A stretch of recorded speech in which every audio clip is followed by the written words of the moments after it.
Welcome back to Pod Save the World. I'm Tommy Vietor. I'm Ben Rhodes. Okay, let's start the news today with this explosion, these explosions in Beirut.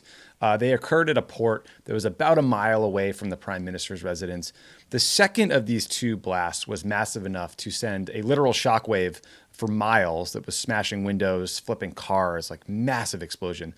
The video of the aftermath just looks like post-apocalyptic, and we can only hope that people are, relatively safe, able to get medical treatment in the midst of a pandemic.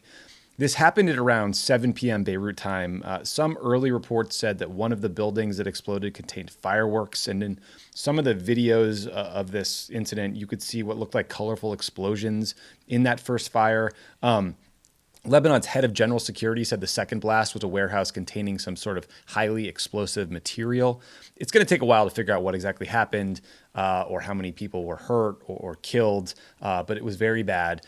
Lebanon, is in the midst of an economic freefall, for lack of a better description. I mean, their currency has collapsed. Efforts to get them an international bailout have completely stalled. There have been mass protests, and of course, the coronavirus is, ravaging the region.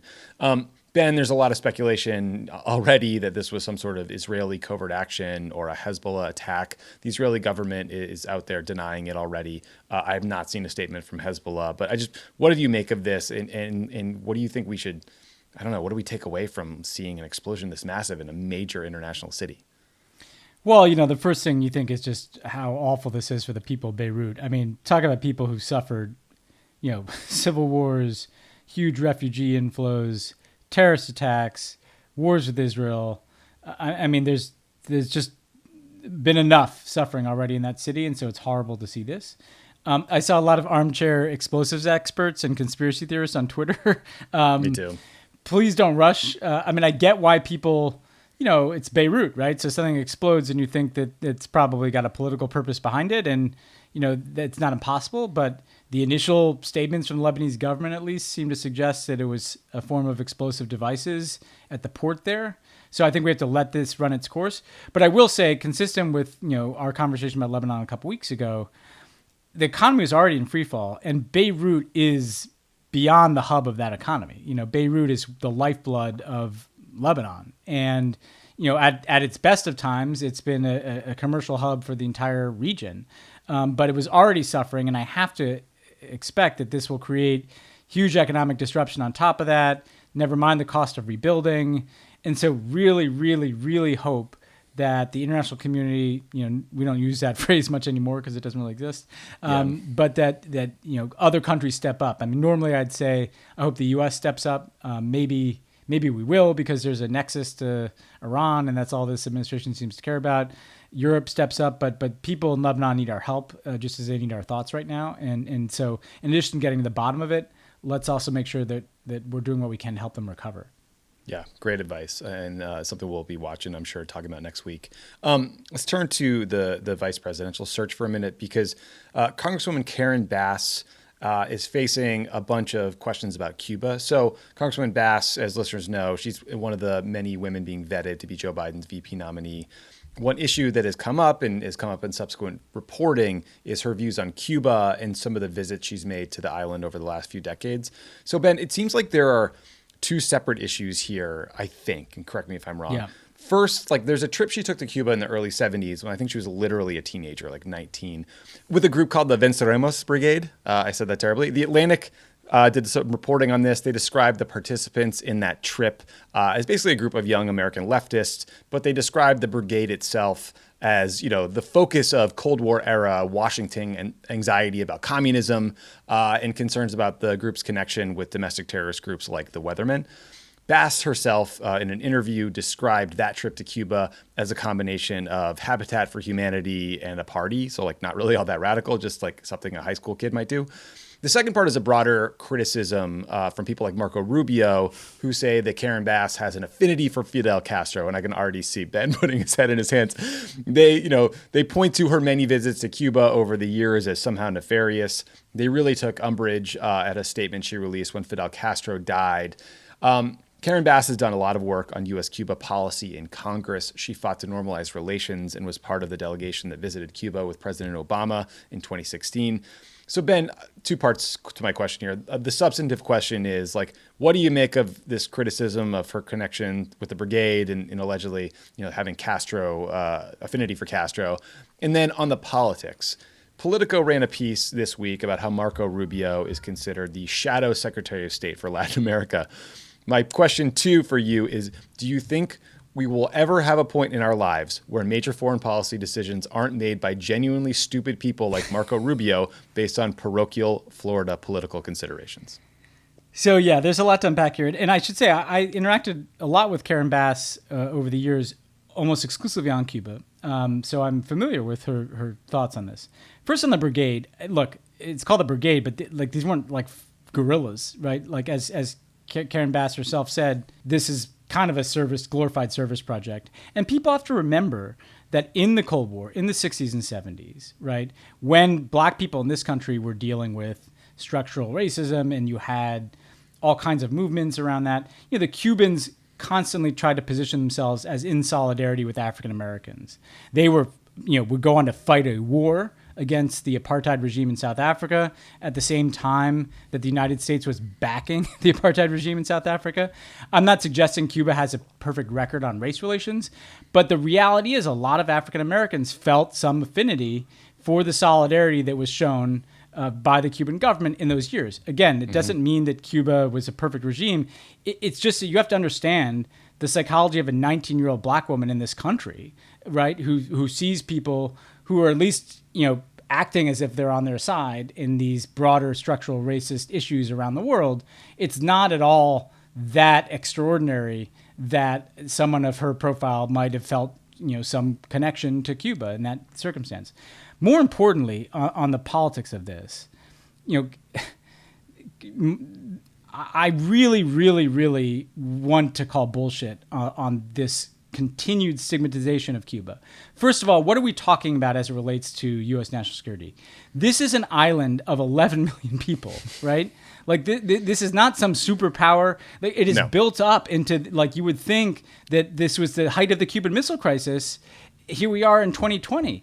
And the reality is Marco Rubio is a consistent apologist for a president of the United States who was elected president with the support of Russia, a much more significant adversary of the United States. Marco Rubio is a consistent defender of hacks like Rick Grenell, who was an unregistered agent of the authoritarian who governs Hungary, who's seeking to break apart the Western Alliance, the Transatlantic Alliance. There are all kinds of shady characters in the Trump administration with ties to foreign governments, including foreign governments who are deeply adversarial to the United States. And none of those people get scrutiny from the Marco Rubios of the world. And frankly, the American news media still treats Cuba as if it's in some super Bond villain category of U.S. politics.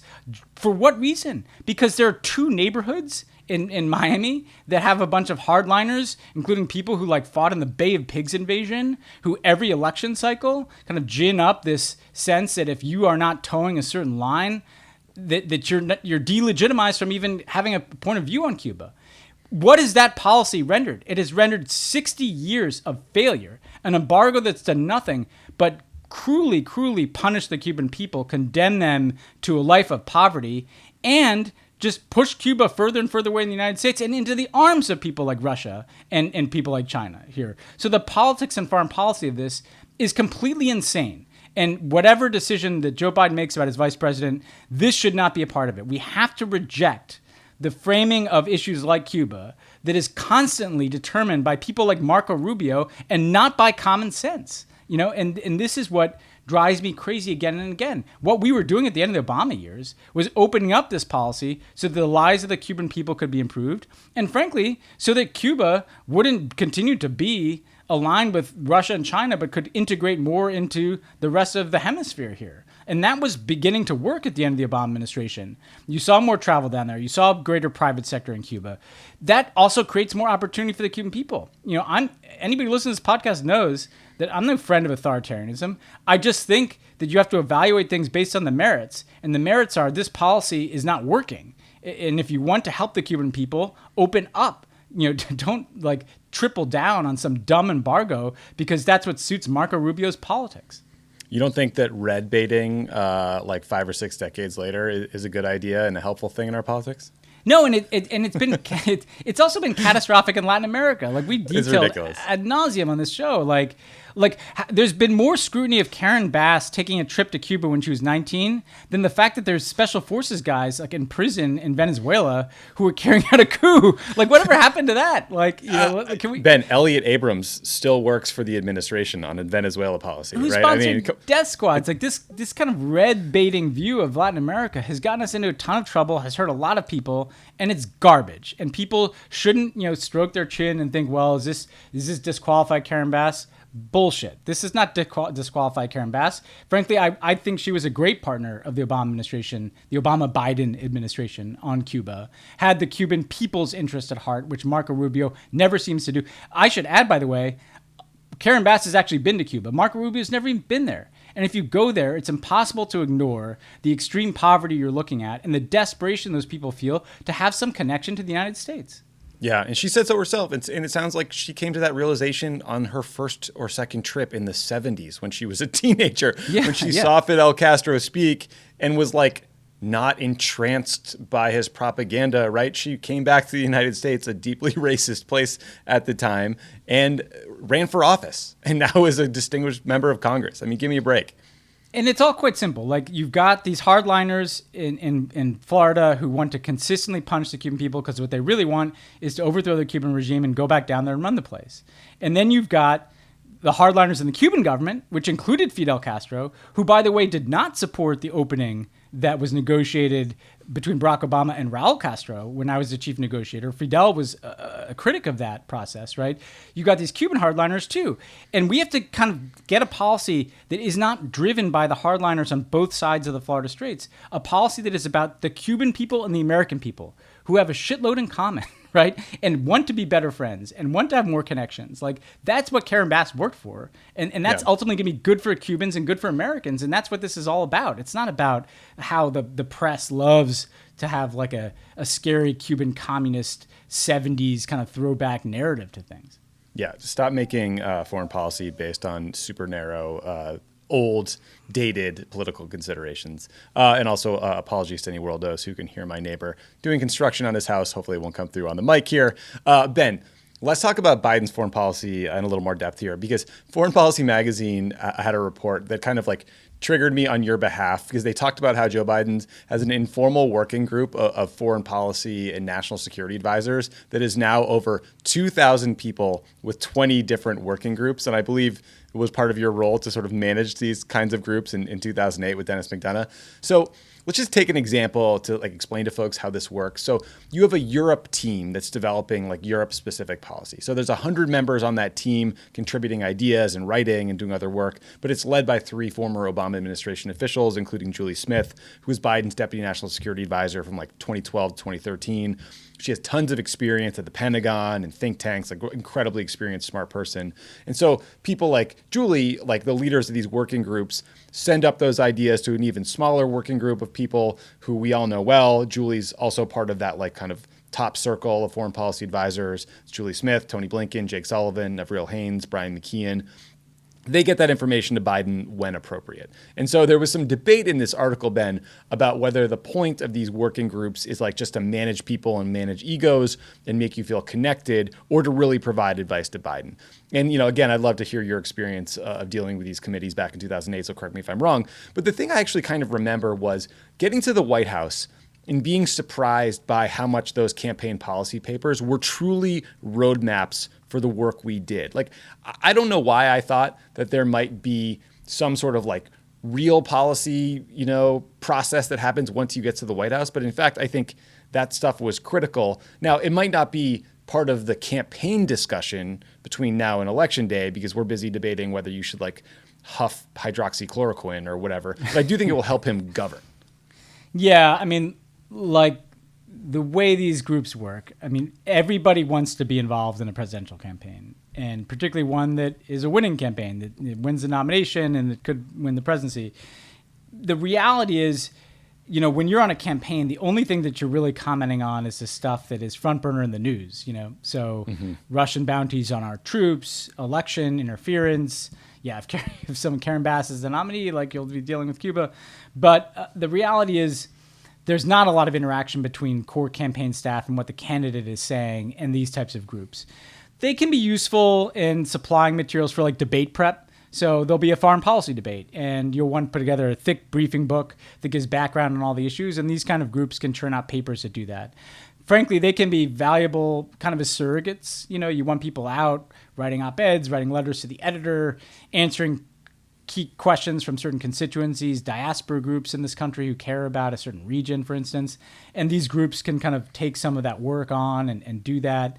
But they're not that fundamental to the operation. And frankly, they become large and somewhat unwieldy.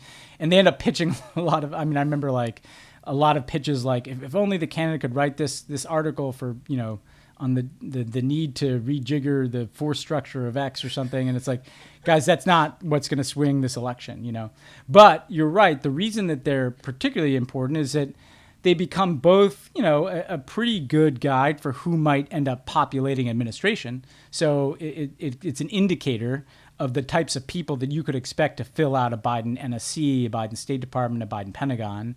Mm-hmm. And then, yes, some of the work that is done in these types of groups and some other external efforts feed into the transition. And then what happens is in the transition team, they're kind of both making decisions about who to put in jobs, but they're kind of culling all the work that has been done to think through what do we have to do from day one on X policy, right? So the way I think about these groups is look at them as an indication of the types of people who will be in the Biden administration and know that the work they're doing, is going to probably be more useful to a transition team than to the end game of a campaign, with maybe the minor exception of, or not minor, the important exception of the debate. Yeah, that's a very good insight into how these things work and how helpful they're going to be. And man, 2,000 people is a lot, but I'm glad that when you think about how many individuals you need to populate like senior positions across the U.S. government, it's actually not that many. So I'll give you a quick example, Tommy. Susan Rice chaired these externally. Mike McFaul ran the Russia group. He ended up being our lead Russia guy. Jeff Bader ran the Asia group. So that's an indication that they don't matter tremendously to the campaign, but they do matter to who's going to govern. For sure.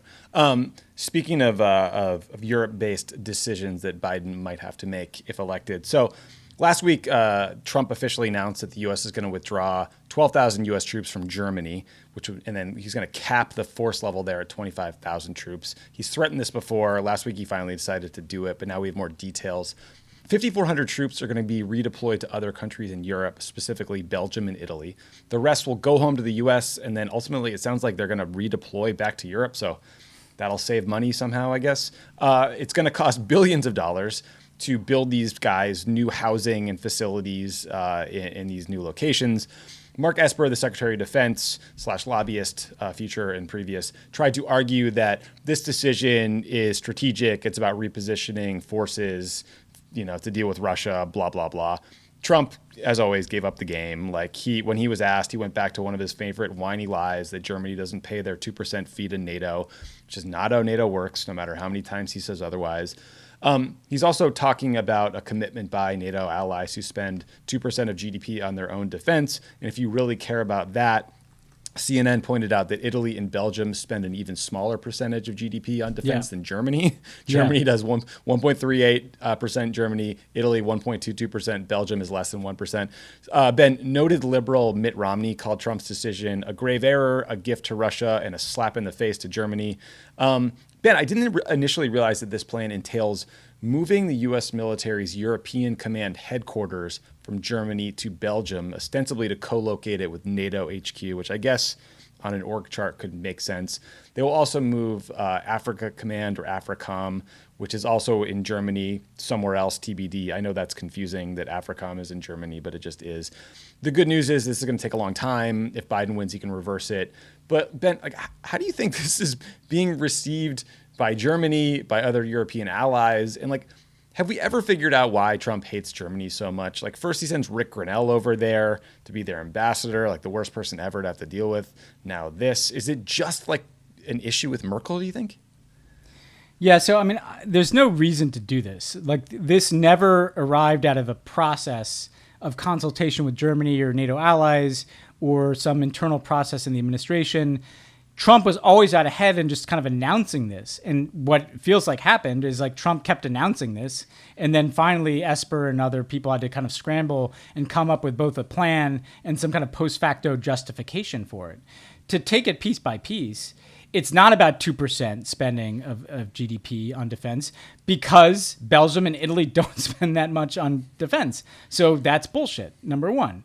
Number two, it's a massive gift to Russia. They want to create divisions between the U.S.-European alliance, and the core of that alliance is the U.S.-German alliance, right? And so they want this sense that the U.S. is not a reliable partner, that the U.S. is pulling back, cut a deal with us, don't count on them. And that's something that they're going to take to each European country, that you can't trust the United States anymore, so you should look to us. Right? It's not about cost cutting for the U.S. because, as you said, the costs of doing this are going to be enormous. And just moving troops around, building new infrastructure, moving headquarters. I can't even imagine how expensive it is to build the new headquarters, given all the intelligence and communications and other things that go along with that.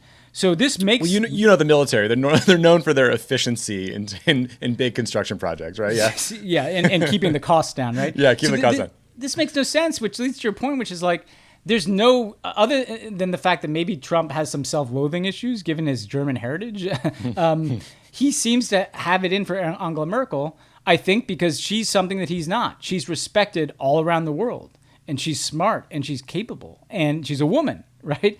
And those things together, a smart, capable, respected woman, seems to drive him absolutely insane. And the fact that he's literally like subjugating U.S. national security interests to his loathing of Angela Merkel while doing, like, if Vladimir Putin made a list of like 10 things he'd like to see the U.S. do, this would be on the list. And so after the whole Russian interference thing, everybody thought, oh, is the quid pro quo going to be that we lift sanctions? No, this is like more valuable than lifting a few sanctions on Russia. Like, this is what they want. They want the unraveling of the U.S.-German, U.S.-European alliance. Yeah, like I'm open to like someone saying we need a process where we reconsider U.S. force posture anywhere, including in Europe. This clearly isn't that. I mean, I think he announced this initially right after Merkel said she wouldn't show up to the G7 in Washington, D.C. because the coronavirus was raging across the country. Like, this is impulsive. This is expensive. On the Russia piece, there is some speculation that some of these troops might get redeployed to Poland, which is even closer to the Russian border. So I'm sure they wouldn't love that. But like, this creates a process and the appearance, not even the appearance of a rift. It creates a rift between NATO allies and the U.S. and Germany specifically that, as you said, is a gift to him. Yeah, no, and you're right. Like, if someone wanted to initiate a process and do a strategic review of U.S. force posture in Europe, fine. That's not what happened here, you know? They worked backwards from him wanting to screw Merkel, you know? And yeah, it'll hurt the German economy where these people are. It'll hurt Germany's own kind of planning around its own national security and how that operates. And the distribution lines for U.S. military deployments into the Middle East or Afghanistan run through Germany, so it will disrupt those, all because of personal pique. I mean, we've talked a lot about how Trump, personalizes foreign policy to get himself reelected, right? This is just as bad. The idea that you're going to make a major disruptive decision that's going to impact the entire NATO alliance just because, like, you didn't like that Angela Merkel didn't want to come to your G7 summit in the midst of a pandemic that you wanted to invite Vladimir Putin to. Like, this is insane that we have a president who makes decisions like this, and we can't lose sight of that. We should not lose sight of it. It is not normal. It is not rational. Let's stay in the region and talk about Belarus because they have a presidential election on August 9th. The current president, Alexander Lukashenko, has been in charge for 26 years thanks to various forms of election rigging and other dictatorial behavior. This year, though, he's facing some tough competition. On July 30th, the only remaining opposition candidate, Svetlana Tikhonovskaya, which I can barely pronounce, but I can a little bit thanks to Jordan Waller, our fantastic producer, held a rally that was reportedly attended by 63,000 people, which some observers said was the biggest political gathering in Belarus since the country's independence in 1991. Svetlana's husband is a prominent opposition leader and blogger who is planning to run for office until Lukashenko tossed him in jail in June. So that's how he deals with opponents normally. So then she stepped up and ran herself. So it sounds like she's a total badass. Belarus shares the southern border with Ukraine and a long eastern border with Russia, and Russia looms large in their politics and everyday life. Last week, Belarusian authorities detained 30 Russians in the country and accused them of plotting terrorist attacks. Not really clear what the truth is there, but a lot of observers think this is some sort of last-minute distraction to change the conversation from the disastrous handling of the coronavirus, the economic fallout, et cetera. Russia and Belarus signed what was called a union state agreement in 1999, which is supposed to increase their political and economic ties.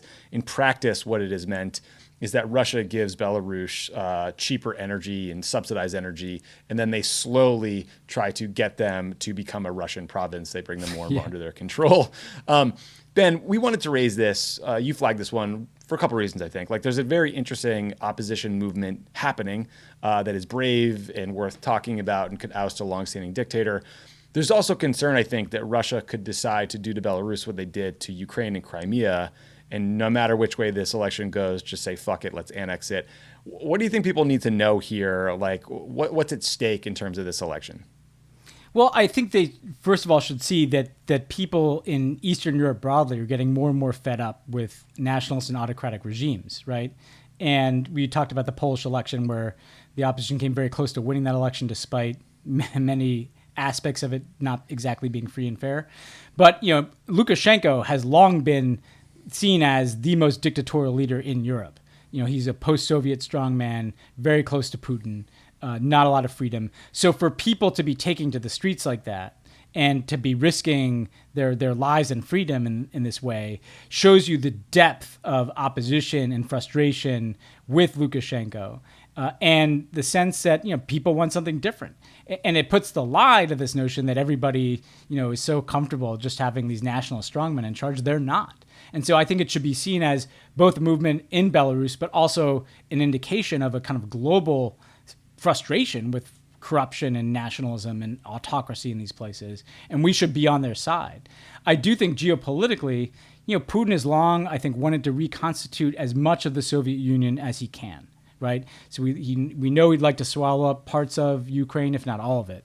We know he's already tried to swallow up provinces of Georgia. You know, they're currently occupying 2 provinces of Georgia that they previously invaded. And Belarus is right, you know, along that line of former Soviet republics that, you know, Vladimir Putin would probably prefer to see in Russia. And so I think there is also a concern that if the instability grows, or if, you know, an election is somehow permitted to be relatively competitive and free and fair and goes the wrong way for the Russians, that, yeah, you might see the same move you saw in Crimea or in Georgia when they moved into South Ossetia and Abkhazia, the 2 provinces that Russia occupies. You could see Russian efforts to destabilize, if not outright seek to control what happens in Belarus. So worth being on the side of the people in the street and worth being concerned about how Russia might deal with this instability as well. You know, I don't know if I've seen the State Department or the White House or anyone comment on this election or talk about Lukashenko. It is interesting going back and like doing a bunch of research for this segment and reading like Anne Applebaum stories from pre 9/11, calling on the world to look out for how he was trying to steal elections, and then like decades later, these terrible, you know, dictators are just still there, and there's still a problem, and they're still destabilizing entire regions of the planet. Yeah, no, and what's so striking, right, is we just talked about how Trump hates Angela Merkel, you know, and by the way, wants to maybe move some of those troops to Poland, rewarding a country governed by a far-right, increasingly autocratic political party. Like, part of what Joe Biden's going to have to do if he's elected is get America on the side of the people who are sick of this kind of leadership in Eastern Europe, get America back on the side of small d democracy in that part of the world, and recognize that people like Angela Merkel are our best friends in that effort, and people like Lukashenko are the problem. Yeah, agreed. He is the problem, and we'll keep an eye on this election, which is coming up again on August 9th, so pretty soon. Ben, I want to follow up on a story we talked about a couple months ago. It was a guy named Anthony Tata, who's a retired general and Fox News pundit who Trump nominated to be the Undersecretary of Defense for Policy, which is the number 3 job at the Defense Department. So Trump names this guy, and reporters at CNN quickly start going through his Twitter feed, and they realize that he's completely unhinged. He called Obama a terrorist leader. He suggested that former CIA Director John Brennan should kill himself or become a sex slave in prison. Very nice guy. He made all kinds of, Islamophobic, conspiratorial tweets, just like garbage. A bunch of, former retired generals, a bunch of retired generals who had endorsed them pulled their endorsements. Like it was a nomination in trouble. Enough trouble that last week, James Inhofe, the climate-denying senator from Oklahoma, gigantic asshole, canceled Tata's confirmation hearing 30 minutes before it was supposed to start. So then over the weekend, the White House decided to once again give the finger to the Senate and the Constitution by appointing Tata to an acting position at DOD, which will then start a process that will allow them to install him as the acting Undersecretary of Defense for Policy, i.e. the job he was nominated for, but without ever having to get confirmed by the Senate. Ben, I expect no moral leadership for the Republican Party, but I do expect them to care deeply about power, specifically their own power. And I'm continually surprised that they are willing to abdicate that power, to turn over their authority to provide advice and consent on nominations to the White House. It is truly pathetic. Yeah, I mean, right now, we've got acting people in all these places, meaning they're not confirmed by the Senate, meaning they don't have the legitimacy they should have. That's the case at the Department of Homeland Security, where this kind of B-list fascist Chad frat paddle is like the lobbyist in charge of that huge sprawling agency. We've seen how well that's worked out in our streets. For some time, we had an acting DNI, which allowed noted non-intelligence expert and Twitter troll Rick Grinnell to do all manner of bad things under the cover of being in charge of the intelligence community, not confirmed by the Senate. And now this job, again, is the most important policy job at the Pentagon. It's the number 3 job after the Secretary of Defense and the deputy, but the Deputy Secretary of Defense mainly looks at like the budget and acquisitions and things like that. This is the person driving the policy train for the United States military, the most powerful military in the history of the world. And he's a complete and utter nut job, right? With deep, malevolent and xenophobic and racist views. So it's a complete end run around how the Constitution set this up, that you give advising consent to the Senate on important nominations like this. It's of a pattern of doing that we've seen has been destructive. And it makes you worried about what the hell is this guy going to do? And again, if the Biden people win this election, they're going to have a plan for how to dislodge these people as quickly as possible. Because can you imagine what they'll be doing in that transition period when they have like a couple months to get all their pet far-right things done? Oh my God, yeah. I mean, it could be real chaos here. And so it's something worth watching before the election, but in the transition, what all these acting so-and-sos are doing, I think, is going to have to be a subject of a lot of scrutiny. Let's pray there's a transition. Chad Frat Paddle is Chad Wolf, former lobbyist who is helping clients get things from the TSA, where he previously worked. Let's talk about Chad Frat Paddle for a minute. So the House Intelligence Committee announced it's going to investigate why DHS, Department of Homeland Security, and Chad Frat Paddle compiled and disseminated intelligence reports about protesters and journalists in Portland, Oregon. Last week, the Washington Post broke the story about DHS compiling these intel reports on the press. What DHS did, Ben, it seems to be like part stupid, part scary. The stupid part was like summarizing tweets by reporters and disseminating them as intelligence, which is okay. But they were also singling out activists as members of Antifa and trying to connect like US-based anti-fascist movements to the war in Syria. So according to a report in The Nation by Ken Klippenstein, the DHS report about some of these journalists included the fact that one left-wing podcast host covering the protests had traveled to Syria to fight against ISIS. So here's why this is so troubling. Trump is out there calling protesters terrorists, right? And this DHS product shows that this agency is surveilling American citizens and trying to draw these specious ties to foreign organizations in a way to make it legal. Weirdly, they are also trying to connect Antifa with Kurdish ideology and make that sound bad when the Kurds have been longstanding U.S. allies who, until recently, when Trump completely fucked them over, were our most important allies in the fight against ISIS. So this obviously comes after months of protests in Portland, the deployment of these unidentified like DHS goons to squash the protests or make them worse for the cameras. And now, there have been a couple nights of relative calm, I think, since the federal agents pulled back. So, Ben, I've been reading a lot lately about the Church and Pike committees and the way they investigated illegal intelligence community activities in the 50s, 60s, and 70s. Where do you think this one ranks? Where do you think compiling intel dossiers on American protesters and journalists ranks in that kind of, world of bad?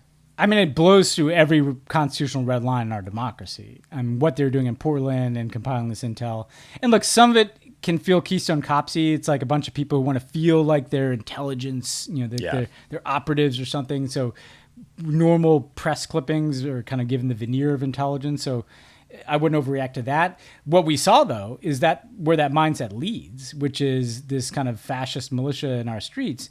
And I think the bigger conversation that we should have, Tommy, is whether DHS makes sense. Mm-hmm. It's interesting. I tweeted, that it's time to think about breaking up DHS. I got a lot of pushback from people who I know who've worked in DHS. But the reality is the excesses of Trump show the danger of having a department like Homeland Security that takes all these different functions, immigration, customs and border, transportation security, and wraps it up in some massive securitized bow with a lot of power. And I think we've seen where that can lead in terms of excess. And I think the problem is, yes, if they're well-meaning people at DHS, it can run well. But you have to create government with the worst case scenarios in mind in some cases. And I think that there are other problems of securitizing things like this, because if you basically put immigration in the same category that you're putting counterterrorism, which is under this DHS umbrella, well, that's how you get ICE, right? And the excesses of ICE feel a lot like the excesses we saw in Portland here. It's this hyper-securitized kind of intelligence community mindset to what should be kind of routine functions of government. And so I think we do need to consider, and the Biden people probably won't go this far, whether DHS makes sense or whether you break it up. And when you break it up, we're not saying abolish it, because you're going to need to continue to have those functions. But whether immigration should be housed somewhere else other than in the Department of Homeland Security that is also dealing with terrorism and intelligence gathering, because you see how that can all get conflated into kind of this proto-fascist state, where you've got militias and intelligence gathering on reporters. Like this is the problem of having a massive post 9/11 bureaucracy that was built before people thought these things through. Yeah, it's unwieldy at best, dangerous at worst.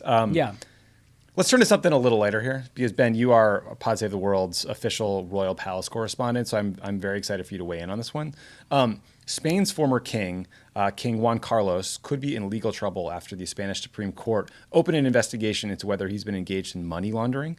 Specifically, they're trying to figure out why, in 2008, a Panama-based foundation connected to King Juan Carlos, or former king, received $100 million from the Saudis. And they want to see if that money was connected to a contract that had been won by Spanish companies to build a Saudi high-speed rail project. Juan Carlos abdicated the throne to his son, King Felipe VI, in 2014. He's been mired in scandal for years. One notable example was when this asshole was busted going fucking elephant hunting with his mistress in Botswana in the middle of the financial crisis. Spanish unemployment was at 24% when he decided to go shoot Dumbo, and then he broke his hip and they had to truck his old ass back to Spain. BBC reported that former King Juan Carlos is leaving the country to live somewhere TBD, but he says he'll help out prosecutors whenever he's asked. Yeah, I'm sure. It's been a long fall for grace for this guy. He's credited with helping steer the country towards democracy in the 70s and the 80s after the death of General Francisco Franco, Spain's brutal nationalist dictator. Ben, the New York Times points out in their coverage that it's been hard out there for a royal these days. You got Prince Andrew in Britain tied up with Jeffrey Epstein. The former king of Belgium is in some trouble for fathering a child out of wedlock. Crazy idea for you. I don't mean to take away your livelihood. What if we didn't have kings anymore? Maybe that would be good. Yeah, it hasn't been a great run, other than the Queen, the Queen of England, who stands above all these other royals. But I will say, what is the function of these people anymore? I mean, it's just like, I get it, symbols of national unity. That was somewhat important in pivotal moments, like transition away from Franco and Spain. But at the end of the day, then they just kind of become these kind of rich people. Living somewhat off the state in this kind of rarefied place. And again, there may be a place for them. I think at a minimum, there has to be a way to kind of step back and think about like, what is the actual value of the X royal family in X country? And it may be different in each country. I do think that the common thread, though, in a lot of spaces is corruption, right? Yeah. And, we're just getting a tiny glimpse of, if this same scrutiny was applied to all manner of leaders around the world, like what would be discovered? And I do think for people who care about good governance, people who care about fairness and justice, corruption should be a bigger international issue, and like transparency and tracking money laundering and illicit money, because you're going to find a lot more of those kind of $100 million deals than just this one with this royal. So the policy that I'd like to see, in addition to kind of all these countries stepping back and considering, do we need the king or queen? And if we do, like, what are they actually doing? Like, what is their function? Is more dedicated efforts to uncovering corruption schemes like this. Yeah. Hold on to your Swiss bank accounts, boys. We're coming for you.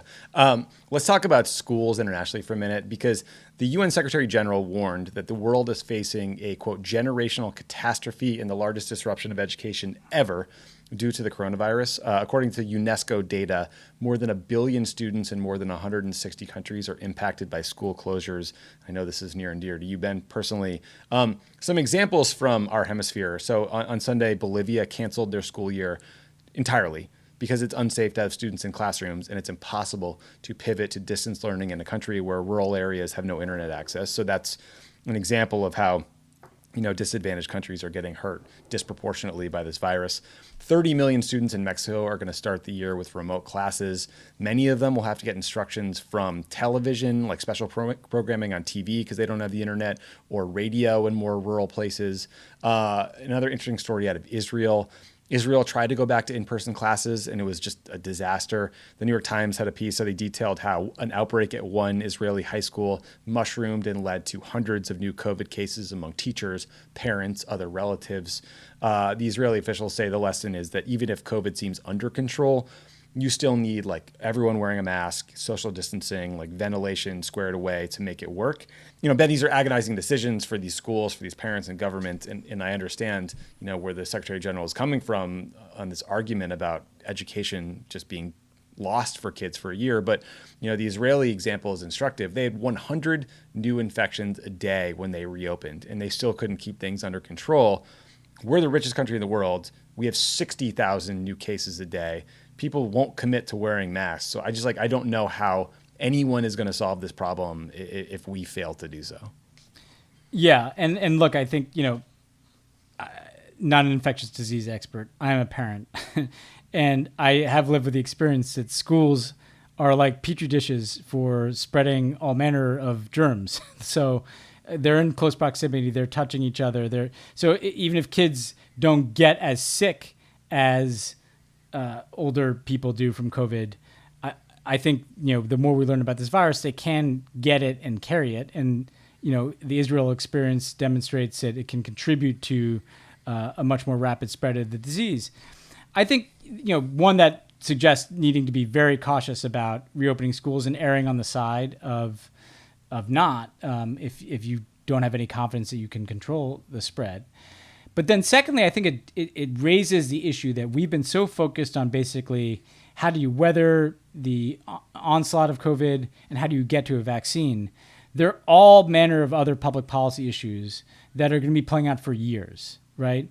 In terms of what happens if you lose a school year. Like, we're talking about most of the world, Zoom learning is not an option in places where people are dealing with extreme poverty, right? And so how do you make up for that education gap? And how do you account for the fact that people are losing half a year or a year of schooling? What is the mental health impact on children from having this level of disruption in their lives? These are all questions that we're just beginning to wrestle with. And I think it shows that even if in the best case scenario, we get a vaccine and things can kind of begin to resume at some point next calendar year, there's going to be a tail to COVID in the education space, in the mental health space, and obviously in the economic space that is going to shape the next 3 to 5 years of public policy for the U.S. and the world. And better that we kind of share best practices and learn from one another around the world, then we're all dealing with these kinds of things in isolation. Right now, we're all dealing with these things in isolation as countries because there's nobody trying to lead a global response. I hope that we can get to a place where we're thinking in a more cooperative manner about what's working with kids, what's working with mental health effects, and what kind of public policies can be replicated in different parts of the world.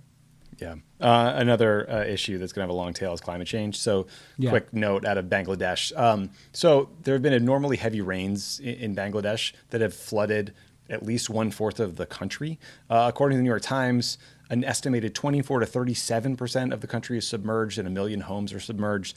It's part of a recent pattern of more severe rains, more frequent flooding that experts believe is tied to climate change.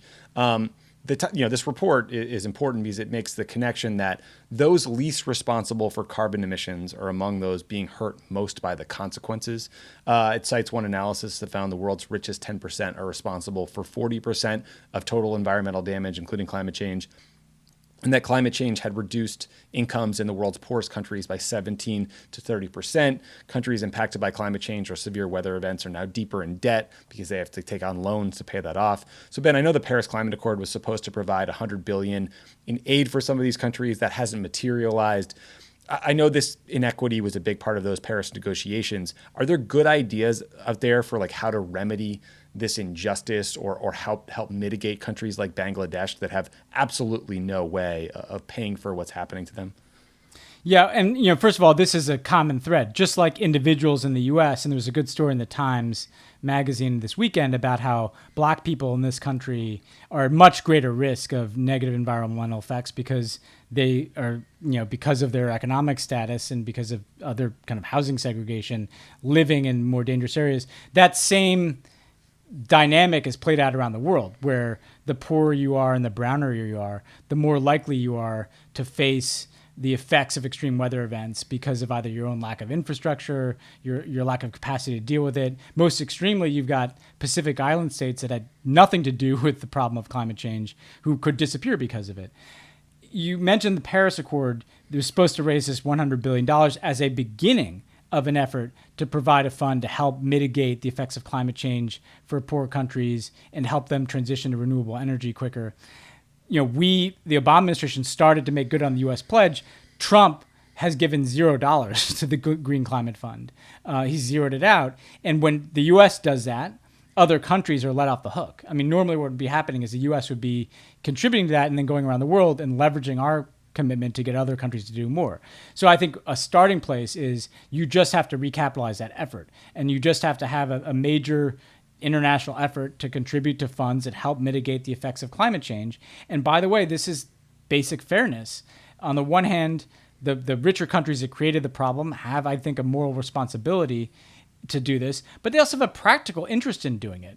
One, because if you have a collection of failed states, that's going to lead to the kind of migration and refugee flows that Western countries end up complaining about and then end up destabilizing our politics, right? Better to try to get ahead of that. But two, because if we want poor countries to develop in a cleaner way to give us a fighting chance of dealing with climate change, then you're going to have to help them do that. The money's not just going to appear. And this just shouldn't be for governments alone. I think that private businesses and philanthropy that is focused on climate, and that's a growing field, needs to focus on this as well. It can't be something that is secondary to transitioning the U.S. economy, because this is going to keep happening again and again and again. And I cannot stress enough, you can't separate out, there are 80 million displaced people in the world right now, the largest number of displaced people that we've ever had recorded, ever. And people don't like that. People don't like, refugees coming to Europe. Okay, well, you got to do something about it then, because there are going to be 180 million people displaced soon enough if we don't try to mitigate these effects. Yeah, agreed. Couple quick updates out of Afghanistan. So the first is that there were at least 29 people dead, 49 wounded after an 18-hour assault by ISIS fighters on a prison in eastern Afghanistan. In the process, hundreds of prisoners escaped. The second is that on Monday, Secretary of State Mike Pompeo did a video call with Mullah Barater, who's the Taliban's second in command. It's their second call, I believe, in 4 weeks. Presumably, this is an attempt to jumpstart the stalled peace talks. I wanted to combine these two news items because Afghan officials argue that these ISIS attacks and Taliban attacks are actually connected, that they're helping each other, like the one on this prison. U.S. intelligence officials say there's no evidence to back up that claim, but clearly, like, Afghan government officials and probably largely a lot of the public think it's true, which makes it dicey for Pompeo to keep FaceTiming his like Taliban buddies. Even stranger, it like 24 hours later, the State Department had not released a readout of Pompeo's call. And I just cannot fathom or stress enough how dumb it is to let the Taliban frame the coverage of your phone call with the U.S. Secretary of State. So, Ben, we want these negotiations to work. What do you make of this strategy? I am at a loss here. I don't know. I don't get it. Well, I've been doing this a lot less frequently on the pod, but I do want to just surmise, speculate what a member of the House of Representatives, Mike Pompeo, would have been saying if the Secretary of State in the Obama administration was like FaceTiming the Taliban on a regular basis, not reading it out and cutting out the Afghan government. I mean, the hypocrisy knows no bounds, right? But I think more fundamentally, this is the problem with their whole policy, which is it seems to sideline the Afghan government and the Afghan people in their effort to resolve the conflict. Is the Taliban dealing with ISIS? I mean, why wouldn't they be? I mean, the just because you want troops out of Afghanistan doesn't mean that the Taliban are suddenly good guys. Like, these are collectively people who've carried out scores of suicide bombings, shot up maternity wards. They'll do anything to achieve their ends. And I think that the point is that the center of our policy in Afghanistan has to be dialogue with the elected government of Afghanistan, who have security forces that we've trained that are fighting the Taliban, and Afghan civil society that we've invested a lot of time and money in over the years as well. And what's so bizarre about this policy is there's this kind of rush to kind of do an end run around them directly to the Taliban. And that's clearly not working. I mean, it might have been worth testing that proposition, but that proposition has not borne out. Never mind the fact. Never mind the fact that months. Yeah, it's been months. And Tommy, what is to show for this peace deal? Like, what can we say is to show for it? I mean, the only thing you could say that there is to show for it is reduced Taliban attacks on U.S. forces. But if your policy objective is to get the Taliban and the Afghan government to talk and forge a peace agreement so that we can fully get out, zero progress has been made on that. But by the way, in this, Trump did an interview with Jonathan Swan from Axios for their HBO show. And, there's been a lot of, you guys should watch it. Swan did a good job because he asked basic follow-up questions. Like when Trump said, people say you can test for the coronavirus too much. Swan asked, who says that? When Trump replies, read the manuals, read the books. Swan's like, what books are you talking about? Like, so he did a good job, but it's also like basic. Don't let the guy fucking bully you. But again, Swan pushed him on the Russia bounty story and whether they were paying Taliban-like militants to kill U.S. troops and whether he'd raised the issue in a recent call with Putin. Trump said no, they didn't talk about it. He again lied and said the intelligence never reached his desk. And then he also said that he wanted to get down to 4,000 to 5,000 troops left in the country on election day. So like everything the Republicans used to accuse us of doing, signaling a withdrawal timeline, right, not being conditions-based, et cetera, is exactly what this policy is. But you don't hear the chorus of doomsday Republican voices like Mike Pompeo or Lindsey Graham that you heard every time Obama tried to end a war. Yeah, and and doing it on the timeline of Election Day. Like, what military timeline has Election Day on it?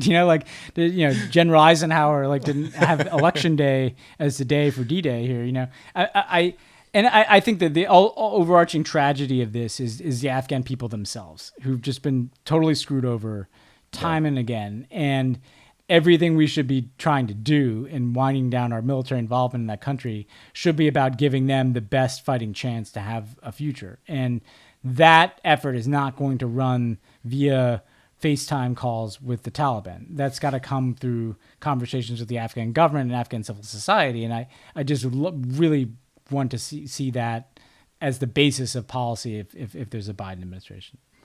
Last thing for the show today. So last week we talked about TikTok, the insanely popular short-form video app that has raised privacy concerns because it's owned by a Chinese company. Last week, Trump said he was going to ban TikTok before he then said he would give Microsoft until September 15th to buy the company from ByteDance, the Chinese parent company. So, in a fun little corrupt authoritarian twist, he also demanded that the U.S. government get a cut of the sale. I don't think there's any legal mechanism to actually do that, but like, okay. Ben, like we talked about this last week, a lot of people, smart people, are making the case that banning TikTok is dumb, that we should regulate them instead. Others say, hell no, China bans Twitter and Facebook, so why should we give them market access? This is a basic fairness question. I don't know how this is going to play out. It does seem to be pissing off a lot of young people. I really hope they will channel that outrage into registering voters and getting their friends involved in politics. But who knows? We'll see. Yeah. I mean, what's interesting about like forcing a sale is it does kind of foreshadow this world where there's this kind of bifurcated technology. Like half the world is using American owned technology and the other half is using Chinese owned technology, maybe some, European pockets somewhere within there. And so that's, that's one way this could go, but that feels like incredibly disruptive to a lot of countries. And obviously disruptive, even just for social media platforms that people use here, like TikTok. And again, it's just like, there's no thought being put into this policy. It's like Trump doesn't like China and doesn't like TikTok. So it's like, oh, we'll ban TikTok. Like that seems to be the thinking here, not like it should start from, okay, what are the concerns about TikTok? Like articulate those. What is it that you're seeking to, have we gotten any explanation, by the way, of why we're banning TikTok? I mean, maybe there's a good reason, but nobody's told it to us, so it's left to us to guess, like, well, is it data concerns? Is it backdoors? Like, we don't even know what the concerns are. So it just feels totally ad hoc. Right. And that's what's missing is like a methodical approach to like, what are the vulnerabilities? What can we not live with in terms of vulnerabilities of Chinese owned technology? And how do we address those vulnerabilities? And that's not what this process is at all. And yeah, the TikTok stands should make their displeasure known, and hopefully through like not just funny videos, but through organization. Funny videos are great, by the way, but through organization and getting people to vote. Even if you're not old enough to vote, that doesn't mean you can't do that on your own time. Yeah, agreed. That's all we got for today. I got a new recommendation for the world that's out there. I'm reading Robert Draper's new book on how the Iraq War came to be sold. That's about as far I am. It's fantastic. Highly recommended. Can't remember the name, but it's really good. It's called To Start a War. To Start a War. And same thing, I'm looking at it, and I talked to Draper for it. He was, not the obvious choice to go back and examine that, but I think when you do, you'll realize how much the Iraq War and the way that it was sold and the false pretenses has a lot to do with where we ended up today. I mean, obviously, foreign policy-wise, it can massively destabilize the Middle East and took a lot of lives in Iraq and strengthened Iran and ultimately, created ISIS as the successor to Al-Qaeda in Iraq, but also just because of the distrust it sowed in people in our politics and our institutions and the news media, right? The collective failure of government, intelligence, and the news media, which is the story that Draper tells, it created some of the conditions that led to Trump, because you could come along and say everybody's full of shit, and Iraq was exhibit A for why everybody was full of shit. So it's worth revisiting. We've had a tough run since Watergate to today. Yeah. We've seen better days. All right, that's it for today. Thanks everybody for tuning in. We'll talk to you next week.